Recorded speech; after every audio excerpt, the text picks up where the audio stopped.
Okay, Gons, it's time to check in on the surveillance state real quick. You ever feel like you're being watched? Did you ever have the feeling that you were being watched? It's coming from yahoo.com, and thank you to the producer who sent this in here.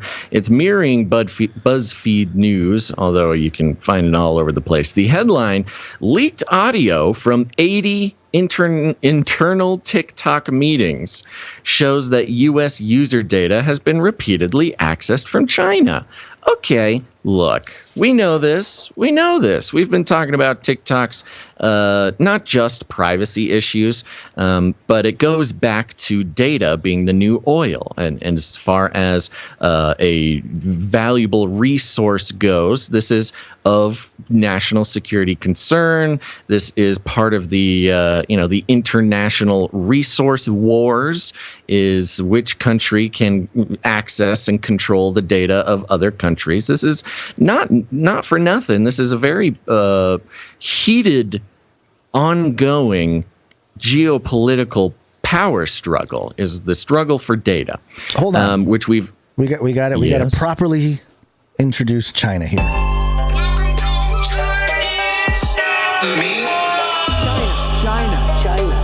China. We've gone full commie here. You got Basil has a red hat now. Oh yeah, I did get a red hat. Yeah. We'll talk about that in a second. Yeah. So we've known this. We've known TikTok is a huge issue. It was even attempted to be handled from the top down during the Trump administration with its sales to the TikTok America sale to Oracle. Et cetera, et cetera. But there's some interesting news here.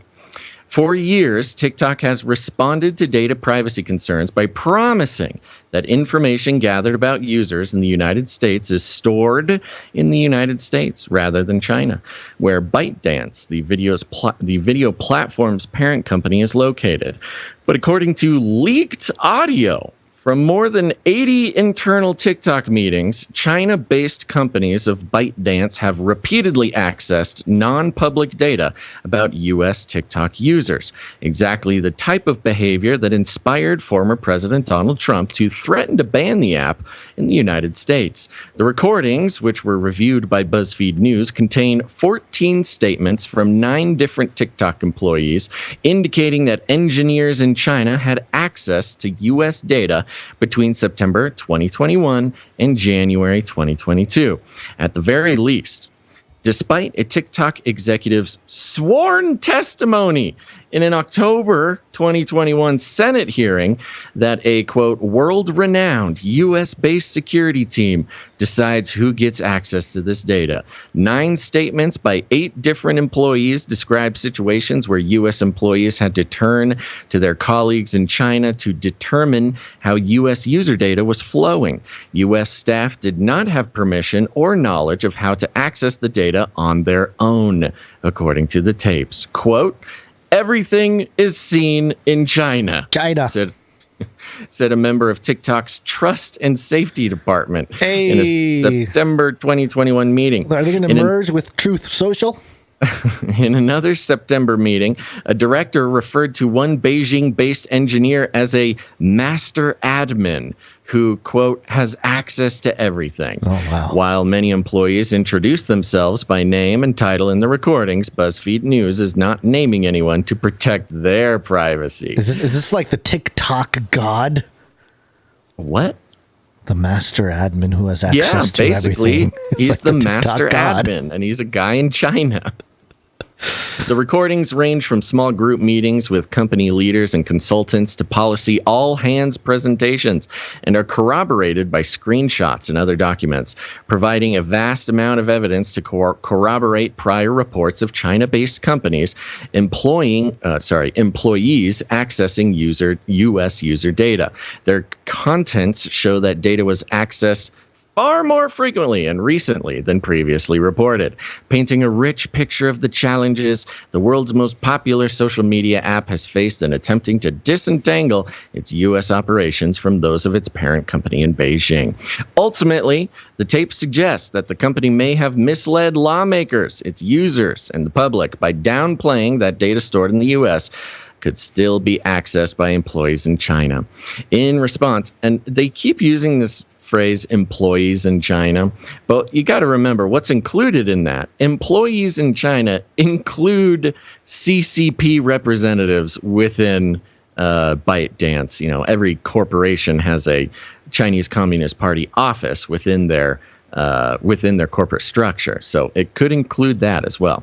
In response to an exhaustive list of examples and questions about data access, TikTok spokesperson Maureen Shanahan responded with a short statement, quote, "We know we're among the most scrutinized platforms from a security standpoint, and we aim to remove any doubt about the security of U.S. user data. That's why we hire experts in their fields, continually work to validate our security standards, and bring in reputable, independent third parties to test our defenses." ByteDance did not provide additional comment. Notice how the comment is more about security rather than, willing transfer of data to China. Yeah, this is talking a about their complete defenses, like nobody's hacking us, baby. Well, it's not the hacks we're worried about there, baby. Yeah, it's like a complete red herring. Yeah. And it goes on. It's a very long article and very thorough. But the point being, even after the U.S. transfer and of course, Trump was a crazy lunatic for trying to ban what basically amounts to a Chinese Communist Party spying device on, I would say, a large portion of the U.S. smartphones. Even after sworn congressional testimony that China had no access to U.S. data, of course, that was just as valuable of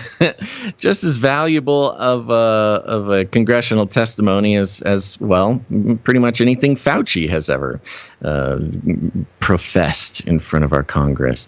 I don't think this comes as a surprise to anybody, but just so you know, TikTok is still an operational spying device for the Chinese government, which is why we need someone else to run our TikTok account, Gons. Yeah, somebody with the burner phone, please be our TikTok bridge to the TikTok world. Indeed. For a good cause.